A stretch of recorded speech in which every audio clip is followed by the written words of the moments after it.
U zadnjih 10 godina oko 400 žena je ubijeno u porodičnom nasilju, a preko 500 dece je ostalo siročad, i to bez oba roditelja. Posledice su zaista katastrofalne. Stop nasilju nad ženama.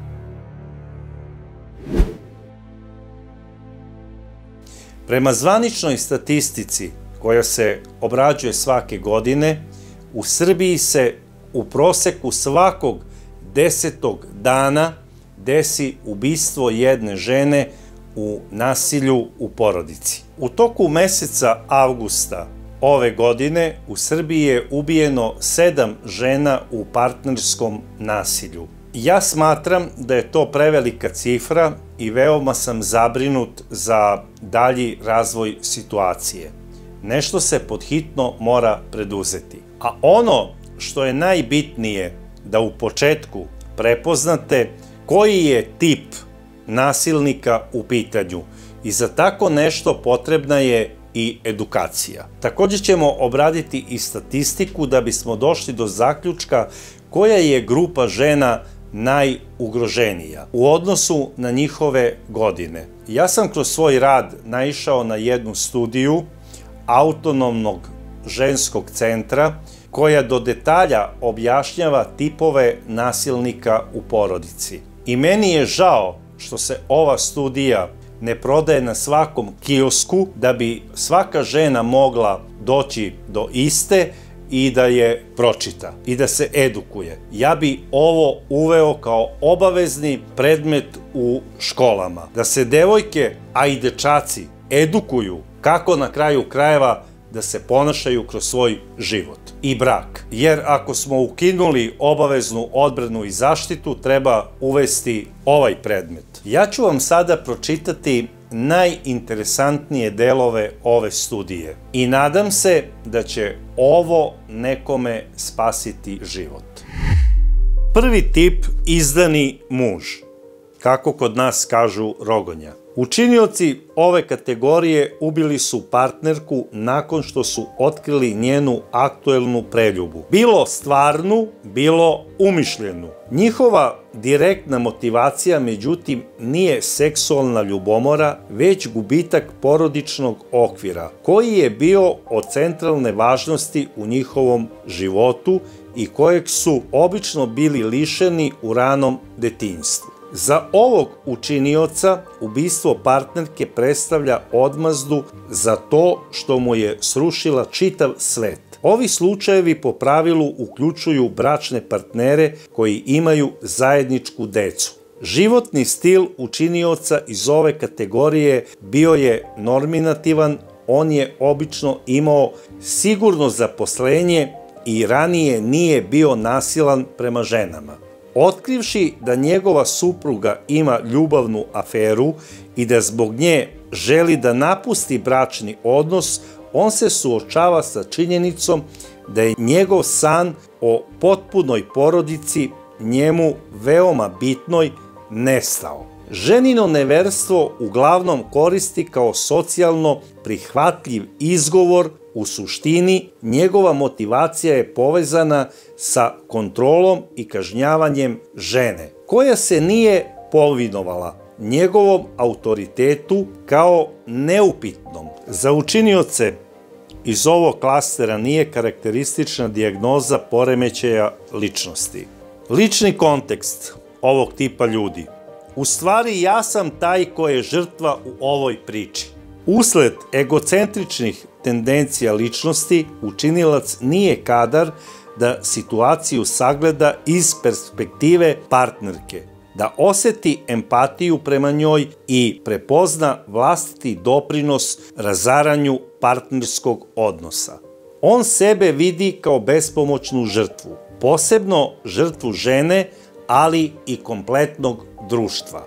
I preplavljen je negativnim osjećanjima poput ljutnje, neprijateljstva, samosažaljenja, alijenacije i socijalne izolovanosti, koja su osnažila egocentrične tendencije.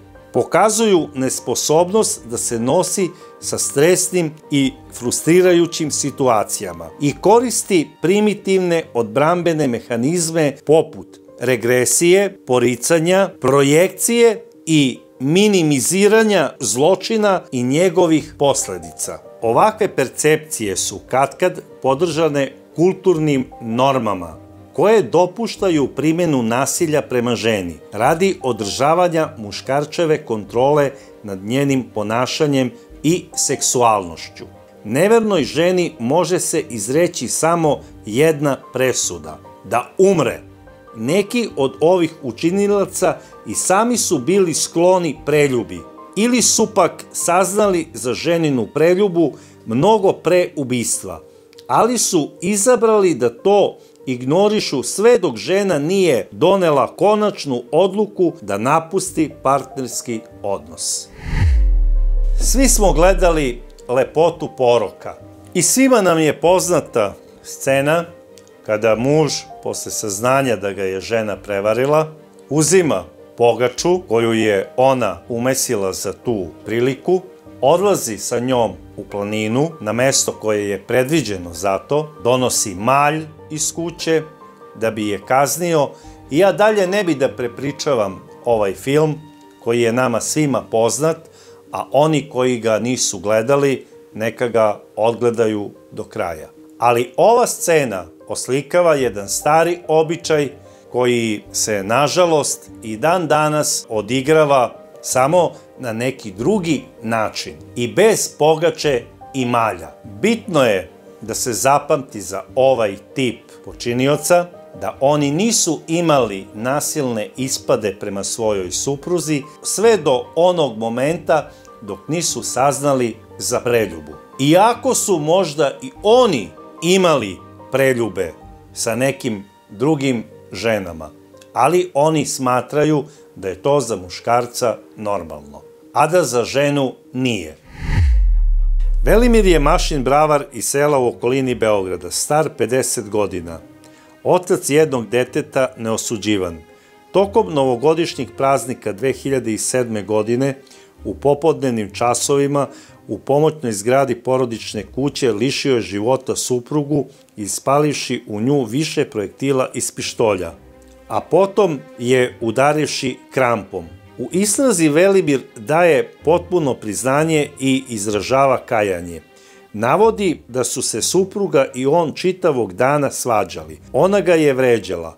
Uvek je imala neku primedbu. Omalovažavala ga je. Novac im, kako kaže, nikada nije bio problem, niti predmet konflikta. Svađali su se zato što je oštećena uvek bila nezadovoljna nečim što bi on uradio. On je, napominje, nikada nije tukao, ali je ona na njega nasrtala. Kako kaže, supruga je inače bila sklona konfliktima sa ljudima. Razmišljao je o razvodu, a i ona je ranije u par navrata napuštala kuću. Nedugo pre kritičnog događaja shvatio je da mu je žena neverna, da je u emotivnoj vezi sa komšijom. Pištolj iz kojeg je pucao posjeduje legalno.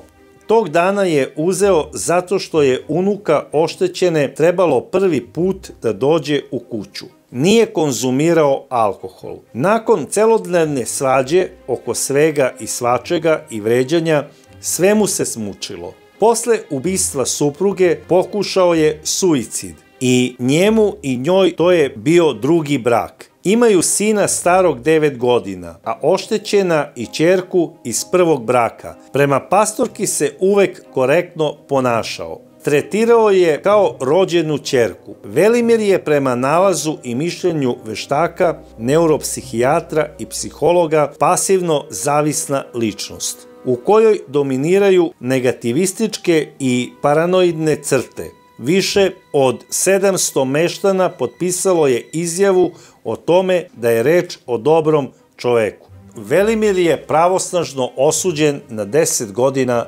zatvora.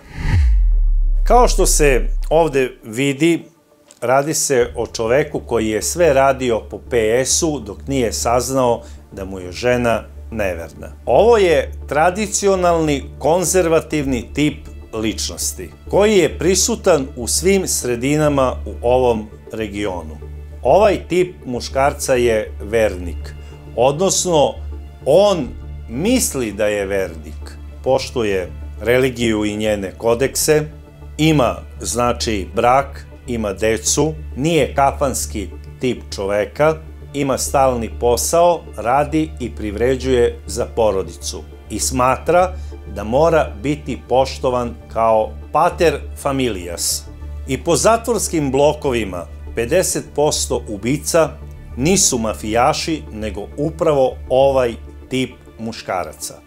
Oni u svojim zatvorskim ćelijama imaju verske knjige, obično znači Biblije, koje redovno čitaju, mole se svim svecima, ne za pokoj svoje supruge i za sreću svoje dece koja su sada isto u nekom domu, nego se mole da se donese uredba o skraćenju zatvorske kazne, jer oni smatraju da oni nisu krivi i da je supruga njih svojim nemoralnim ponašanjem dovela do situacije u kojoj se oni nalaze. Oni nikada neće priznati da su krivi. Samo se zahvaljuju Bogu na tome što je ipak odlučio da oni prežive pokušaj samoubistva. I oni svojim kompanjonima po delu i po članu zbog kog su osuđeni pričaju: eto šta mi je uradila, to je zbog toga i toga. Ovih odmah tapšu po ramenu i kažu: prijatelju, pravu si i moja sudbina je ista. I ja ne znam zašto je ovaj naš zakon strog prema nama, kada lepo patrijarhalna sredina nalaže da žena treba da poštuje muškarca po cenu svog života i da je muškarac bezgrešan, zato što zarađuje hleb porodici. I prosto sam se uvek pitao zašto sveštenici u crkvi ne osuđuju ovakav tip nasilja i ponašanja prema suprugama od strane svojih vernika. Na svaku propoved bilo koje verske konfesije treba da se osudi nasilnik i da se upozori da zatvor i nije toliko bitan, nego da će večno goreti u paklu. Drugi tip, odbačeni obsesivni ljubavnik. Učinioci ove kategorije ubili su partnerke nakon što su one ispoljile želju da ih napuste. Partnerski odnos po pravilu je od početka imao karakter patološke ljubavi, intenzivne, simbiotske, sa nejasnim interpersonalnim granicama. Ženinu nameru da ode oni nisu doživljavali kao teško odbacivanje. Gubitak ženine ljubavi, koja je bila centralno pitanje u njihovom životu, doživljen je kao smak sveta. Muškarac koji je do tada retko primenjivao nasilje prema partnerki počinje da se osjeća uplašeno. Njegovo obsesivno ponašanje vremenom se pojačava i manifestuje kao proganjanje, uznemiravanje i zastrašivanje žene. Kod učinilaca iz ove kategorije po pravilu je dijagnostifikovan granični poremećaj ličnosti sa tendencijom ka simbiotskim ljubavnim vezama, snažnom emocionalnom zavisnošću i teškoćama u nošenju sa separacijom, frustracijom i stresnim situacijama. Kada žena manifestuje spremnost da ode, osjećanja ovih muškaraca preobraćaju se iz totalne ljubavi u intenzivnu mržnju. Ubistvo se u ovim slučajevima događa nedugo posle separacije od jednog dana do nekoliko nedelja nakon raskida. Mi smo u našim emisijama obradili veliki broj odbačenih obsesivnih ljubavnika. Ovaj tip muškaraca, nažalost, možete prepoznati tek kada raskinete s njim, zato što onda oni postaju opasni, počinju da vas prate, u svakom vašem kontaktu sa bilo kojim muškarcem vide vašeg ljubavnika ili novog dečka. Oni su opasni ne samo za vas, već i za celu vašu porodicu. Oni počinju da umišljaju da je vas na raskid nagovorila majka, sestra, drugarica ili neko ko je vama jako blizak i drag. I počinju da prate i članove vaše porodice. Zovu ih telefonom i pišu poruke koje glase ovako: da li vi, gospođo, znate s kim je sada vaša ćerka? Ona je sada sa Petrom Petrovićem, koji je jako loš čovek, a usto je i oženjen. I on samo iskorišćava vašu ćerku. A sa mnom je bila srećna. Bez praćenja žrtve, bez ovakvih poruka, bez napisanih pesama posvećenih budućoj žrtvi, ovaj tip muškaraca i nasilnika nije kompletan i ne može biti svrstan u ovu kategoriju. A sada ćemo vidjeti kako ovaj tip muškaraca sagledava stvari iz svoje perspektive i čime se pravda. Interpersonalni kontekst. Nije me puštala da odem, pa je zato nisam napustio.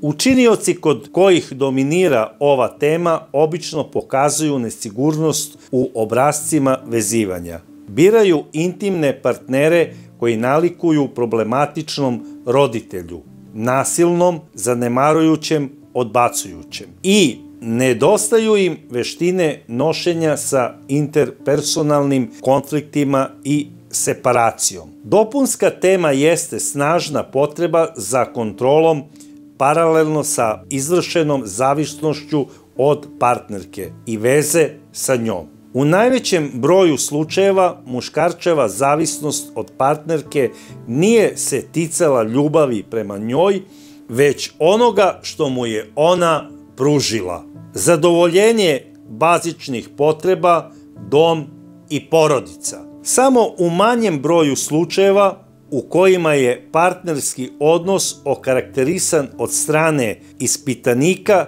kao totalna i nebeska ljubav od samog početka, ubistvo se može posmatrati kao rezultat obsesivne, očajničke ili patološke ljubavi. Kao što smo vidjeli, ovde se radi o muškarcima koji su na prvom mestu nesigurni. Ovaj tip muškaraca prilikom gubitka svoje veze smatra da više nikada neće naći novu partnerku i misle samim tim da je njihov život uništen. I zbog toga neko mora biti kažnjen, a to je obično bivša partnerka, a bogami nekad i cela njena familija. Oni su, doduše do jedne izvesne mere, svesni da je problem možda u njima, zato što imaju nisko samopoštovanje, jer su imali obično nesrećno detinjstvo. Ali većinu krivice, preko 70%, svaljuju na svoju partnerku, jer smatraju da je ona našla novog partnera, koji je bolji od njih. I oni obično za sebe smatraju da nisu zadovoljavajući u intimnom smislu i da je to jedan od razloga zbog čega je došlo do raskida veze. Oni misle da je veličina njihovog polnog organa obično mala ili da čvrstina je previše meka, odnosno kažu dobar je, mek je ko duša, i da je to razlog njihove nesreće na ovom svetu. Čak i svoj polni organ vide kao neprijatelja i razlog za svoju patnju. I neretko kažnjavaju i njega. A sada ćemo pročitati jedan primer odbačenog obsesivnog ljubavnika. Stevan je star 34 godine, rođen u Zemunu. Završio osnovnu školu, razveden, otac jednog maloletnog deteta. Neosuđivan. Septembra 2008. godine, oko 1 sat posle ponoći, u Beogradu u dvorištu privatne kuće pokušao je da liši života svoju bivšu ljubavnu partnerku tako što ju je sačekao skriven u žbunju u blizini kuće njene majke, pa kada se ona vratila sa sestrom iz grada, ispalio u nju 4 projektila iz revolvera za koji nije posjedovao oružani list, pa pobegao. Oštećena je tom prilikom zadobila teške telesne povrede.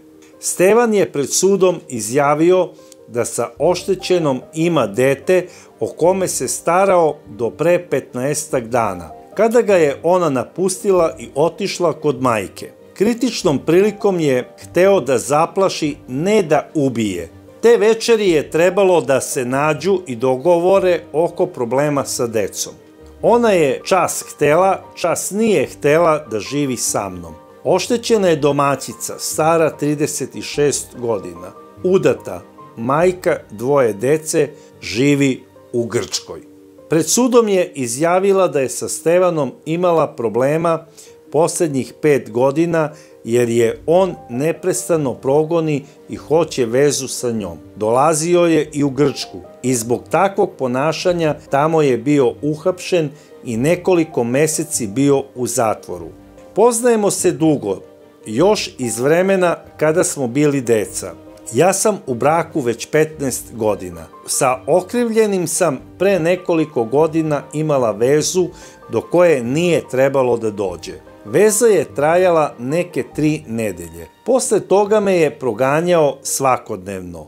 Upadao kod moje majke, razvaljivao vrata. Jedno me je istukao na ulici, a jedno me je sa sve stolicom bacio u Savu. Jednom prilikom je i mene i mog brata držao na nišanu.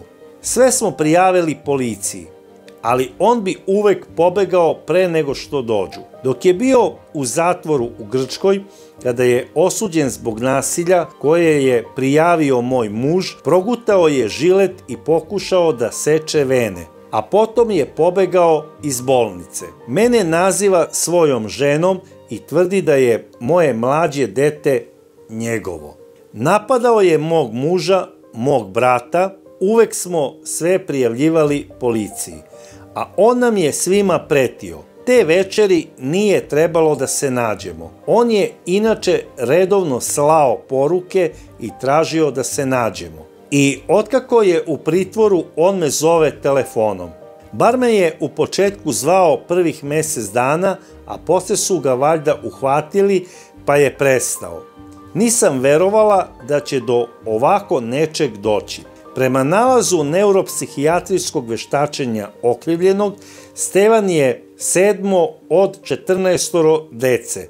Završio je osnovnu školu u zemlji, a onda se njegova porodica iselila u Nemačku. Tamo je povremeno radio. Karakteriše ga infantilna struktura ličnosti uz emocionalnu nezrelost, osjećanje nesposobnosti da bude sam. U partnerskim odnosima je ambivalentan i prisutan je povišen strah od gubitka voljenog objekta.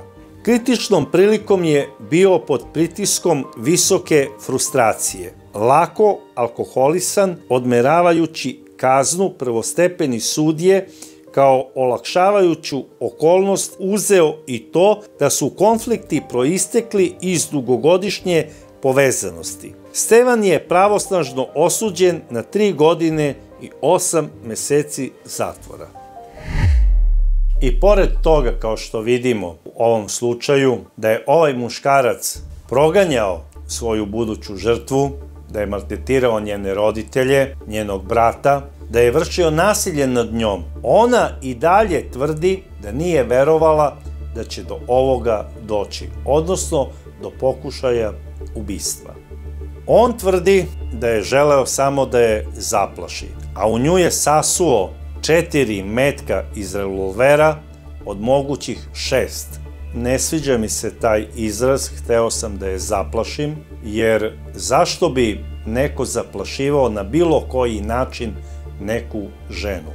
Ja verujem da je Stevan posle prvog poljupca ovoj ženi izjavio ljubav i tražio je od nje da se za njega uda. Ovaj tip muškaraca uvek svaku vezu shvata preozbiljno. Date im prst i oni odmah vide celu ruku. Zato i kada sa nekim flertujete, vodite računa o kakvim se ljudima radi. Ako posle raskida ili razvoda primetite ovakva ponašanja kod bivšeg partnera, budite veoma oprezni.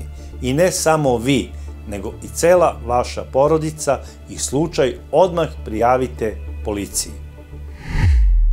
A sada ćemo se pozabaviti i trećim tipom nasilnika, a to je takozvani kućni tiranin. Ovi učinioci ubijaju svoju partnerku tokom sukoba sa njom koji vremenom eskalira.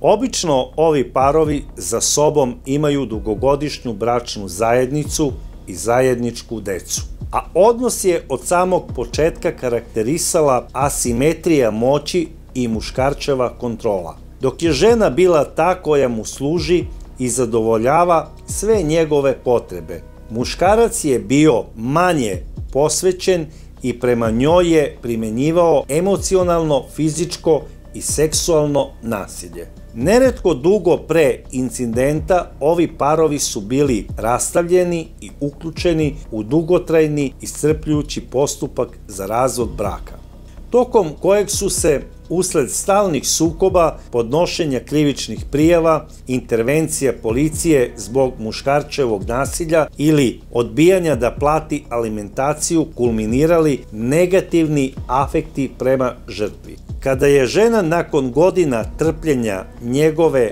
obsesije odlučila da mu uzvrati, muškarac reaguje pojačanim besom. Kažnjava je zato što je odbila da prihvati njegov autoritet i kontrolu, što muškarac doživljava kao pretnju svojoj moći. U ovim slučajevima do ubistva dolazi dugo nakon raskida, od nekoliko meseci do nekoliko godina. Razlog koji pokreće sukob obično je vezan za finansije. Učinioce iz ove kategorije karakteriše nestabilan, nasilan i kriminalan životni stil, a najveći broj njih ima dijagnostifikovan narcisoidni ili antisocijalni poremećaj ličnosti. Svi su oni generalno skloni da primenjuju nasilje radi ostvarenja materijalne ili emocionalne dobiti. Najveći broj ovih učinilaca iskusio je bedu i zanemarivanje u detinjstvu, najčešće zbog odrastanja u siromašnim porodicama sa mnogo dece. Kućnog tiranina ćete prepoznati po tome što od samog početka veze ili braka pokušava da uspostavi kontrolu nad vama. Znači, kontroliše vaš telefon, kontroliše vaše ponašanje, kontroliše sa kim se viđate i ne dozvoljava da imate kontakt sa osobama koje se njemu ne sviđaju. Takođe, kontroliše i dužinu vaše suknje. Ovom tipu čoveka smeta da njegova žena izgleda lepo, on traži od nje da ne koristi šminku, dobru garderobu i da ne bude primećena od drugih muškaraca. Ova žena najčešće ostaje da bude zarobljena u njegovoj kući. A ako slučajno radi, on je taj koji kontroliše kada je otišla na posao i u kom je trenutku izašla s posla. On je odvozi i dovozi sa istog. Ne daj Bože da ta žena zakasni samo 2 minuta, to je dovoljni povod za nasilje. Kod ove vrste muškaraca, iz njihove perspektive, oni imaju pravo na sve, a žena nema pravo ni na šta. Čak ni da ima svoj Facebook profil. Jer ne daj Bože da neko uputi neki kompliment ili da pošalje srce. A sada ćemo pročitati kako kućni tirani doživljavaju život oko sebe. To je kao kad se ruši kula od karata, jedna karta za drugom. Glavne teme učinilaca partnerskog ubistva odnose se na nekoliko faktora koji su generisali osjećanje očajanja i gubitaka, koji su kasnije preobraćeni u želju da se ubije partner u znak odmazde. Pored određenih negativnih uticaja u detinjstvu, zanemarivanje, odbacivanje, zlostavljanje, problematične karakteristike ličnosti, egocentričnost, impulsivnost, nesposobnost da se nosi sa stresnom situacijom i kriza partnerskog odnosa, raskid, napuštanje, sukob. Postepeno su ih vodili u doživljaj totalnog urušavanja njihovog sveta i doveli do percepcije da nemaju šta da izgube. U nekim slučajevima stvar dalje opterećuju dodatni stresori poput finansijskih teškoća ili gubitka zaposlenja. U odsustvu institucionalne podrške oni su osetili da je ubistvo žene jedini način da povrate neku vrstu kontrole u vlastitom životu. Najtipičniji primer ove vrste tiranina je izvesni Stevan, koji je ubio svoju suprugu Žaklinu u Jagodini posle emisije DNK koju smo mi obradili na našem kanalu i gde možete to potražiti i pogledati, ako već niste. Ja bi pre svega hteo da upozorim sve žene na jednu veoma važnu stvar koju bi trebale da shvate kao savet. Čim vam muškarac sa kojim ste u vezi prvi put uputi neku uvredu na vaš izgled, na vaše ponašanje, na vaš intelekt ili na vašu čast, trebate shvatiti da se nalazite u rukama ili narcisa ili tiranina i treba odmah da ga ostavite. Bez obzira da li ga volite ili da li ste zaljubljeni, pustite emocije, jer život je najbitniji. I zapitajte se, da li vi možete da volite muškarca koji vas vređa? Jer onaj muškarac koji vas vređa, on će vas posle i udariti. Kad tad. A onda počinje ceo krug nasilja u porodici koji se obično završava u crnim hronikama. Kada prepoznate ove stvari koje smo sada naveli, zaboravite svoje emocije i postupite onako kako treba. Najviše emocija treba da imate prema sebi, a ne prema muškarcu koji vas ponižava, vređa i tuče. Takođe bih hteo da iznesem i neke statističke podatke koji se odnose na počinioce nasilja u porodici. To su obično ljudi koji nemaju završeni fakultet, neki od njih nemaju čak ni srednju školu, uglavnom potiču iz siromašnih porodica, takođe su uglavnom skloni alkoholizmu i iz više aspekata oni nemaju u stvari šta da ponude jednoj ženi. A sada ću vam navesti po godinama koji je tip žena najugroženiji. Od 2010. do 2020. godine ubijeno je 6 devojaka do 20 godina, 34 devojke od 20 do 29 godina, 50 žena od 30 do 39 godina, 78 žena od 40 do 49 godina, 54 žene od 50 do 59 godina, 50 žena od 60 do 69 godina i 52 žene od 70 godina i naviše. Što znači da je najugroženija kategorija ova od 40 do 49 godina. A zašto? Upravo se radi o onim ženama gde dolazi do razvoda i gde on ne želi to da prihvati i primenjuje ubistvo. Naravno, ovo su podaci za zemlju Srbiju. A ako možete, pošaljite mi u vašim komentarima ovakve podatke za vaše države, da bismo samo uporedili stepen ovih krivičnih dela u našem regionu. Nadam se da će ova emisija na neki svoj način spasiti bar jedan ljudski život. Jer žene ne služe da budu vređane, omalovažavane i smatrane nižim bićima. Jer one su majke i stub svake porodice i nacije. Zato stop nasilju nad ženama.